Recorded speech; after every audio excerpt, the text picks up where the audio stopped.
video yang akan kami tampilkan. Selamat menyaksikan.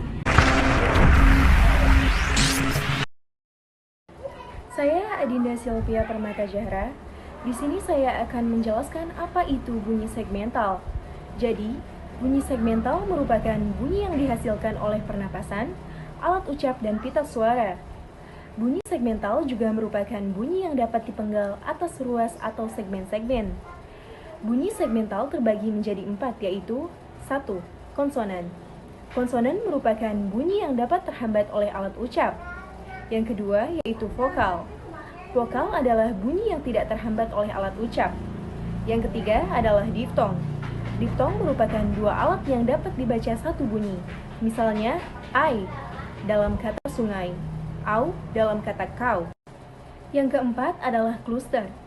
Kluster adalah dua konsonan yang dibaca dalam satu bunyi. Contoh kluster atau konsonan rangkap. 1.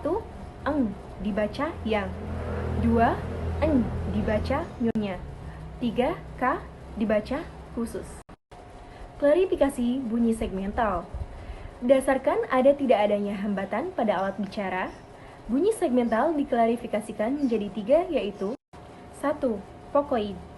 Vokoid merupakan bunyi yang terjadi tanpa hambatan di alat-alat bicara kecuali di pita suara saja. Tidak ada proses artikulasi. Vokoid dihasilkan dengan menghasilkan pita suara, jadi semua vokoid adalah bunyi bersuara. Yang ketiga yaitu kontoid. Kontoid merupakan bunyi yang dibentuk dengan penghambat arus udara pada sebagian alat-alat bicara saja. Jadi, ada dua proses artikulasi. Kontoid yang dibentuk dengan disertai dengan bergetarnya pita suara. Kontoid bersuara misalnya huruf B, D, J, G. Kontoid yang dibentuk tanpa disertai dengan bergetarnya pita suara disebut kontoid tak bersuara. Yang keempat yaitu semi-vokoid. Semi-vokoid merupakan bunyi yang secara praktis termasuk konsonan, tetapi pada waktu diartikulasikan belum membentuk konsonan murni. Contoh hurufnya yaitu W dan Y. Bunyi suprasegmental adalah bunyi yang menyertai submental. Bunyi suprasegmental ada 3, yaitu yang pertama intonasi, yang kedua ekspresi, yang ketiga kinesik. Bunyi intonasi ada jeda, tempo, tekanan pitch, nada, dan irama. Bunyi ekspresi ada mimik atau gestur. Bunyi kinetik ada gerakan organ tubuh, mata, tangan, kaki, kepala, dan lain-lain. Bunyi-bunyi suprasegmental dari fonetis yaitu nada dalam bahasa Indonesia tinggi rendahnya, suara tidak fungsional membedakan makna. Begitupun pada tingkatan phrase, klausa, dan kalimat.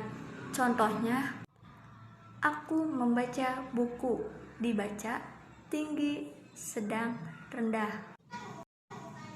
Tekanan dalam tuturan bahasa Indonesia berbeda, membedakan maksud dalam tataran kalimat sintakis, tetapi dalam kata tidak membedakan makna. Contohnya yaitu kemarin teman saya menyimpan uang di bank. Kemarin bukan sekarang. Kemarin teman saya menyimpan uang di bank. Teman bukan saudara. Kemarin teman saya menyimpan uang di bank. Teman saya bukan temanmu. Selanjutnya yang ketiga yaitu kemarin teman saya menyimpan uang di bank. Maksudnya menyimpan bukan menukar. Yang kelima, kemarin teman saya menyimpan uang di bank. Maksudnya uang bukan emas. Yang keenam, kemarin teman saya menyimpan uang di bank. Maksudnya di bank, bukan pengadaian. Selanjutnya yang ketiga yaitu durasi. Panjang pendek ucapan durasi dalam bahasa Indonesia tidak fungsional dalam takaran kata, tetapi fungsi dalam kalimat. Kata Jatuh. Jatuh, ha dan ja. Tuha, makna sama. Kalimat awas jatuh, awa es jatuh, ha. Pada silaba terakhir ada tekanan atau larangan. Yang keempat yaitu jeda. Terjadi baik antar kalimat, antar frasa, antar morfem maupun antar fonem. Contoh kalimat ke-1. Ia membeli buku sejarah baru. Yang kedua, ia membeli buku sejarah baru. Pada kalimat 1, yang baru adalah sejarahnya, sedangkan pada kalimat kedua yang baru adalah bukunya. Yang terakhir atau yang kelima yaitu intonasi. Dalam bahasa Indonesia sangat berperan dalam membedakan maksud kalimat. Kalimat dibedakan menjadi kalimat berita, deklaratif, tanya interrogatif, dan perintah imperatif.